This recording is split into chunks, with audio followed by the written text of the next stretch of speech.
మాఘమాసంలో చేసే దానాలకి అత్యంత ప్రాధాన్యమున్నది. మాఘశుక్ల సప్తమి నాడు గుమ్మడికాయను, శుక్లపక్ష చతుర్దశి నాడు వస్త్రాలు, దుప్పట్లు, పాదరక్షలను దానం చేస్తే ఇహంలో సుఖ సంతోషాలు, మరణానంతరం బ్రహ్మలోక ప్రాప్తి కలుగుతాయని శాస్త్రవచనం. అలాగే ఈ మాసంలో చెరుకు రసం, ఉసిరి దానాలు కూడా ఎంతో ఫలదాయకం. మాఘమాసంలో బంగారు తులసి దళాన్ని దానం చేయటం వలన అన్ని పాపాలు నశించి సకలాభీష్టాలు నెరవేరుతాయి. శాలిగ్రామ దానం చేసిన వారికి, తీసుకున్న వారికి కూడా శుభం కలుగుతుంది.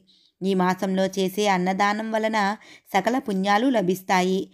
మాఘమాసంలో ప్రతిదినం అన్నదానం చేయలేని వారు మాఘమాసం చివరి రోజున యథాశక్తి అన్నదానం చేసిన ఫలితం ఉంటుంది. రాగి పాత్రలో కానీ, కంచు పాత్రలో కానీ నువ్వులు పోసి యథాశక్తి బంగారంతో సహా దానం చేస్తే బ్రహ్మలోక ప్రాప్తి కలుగుతుంది.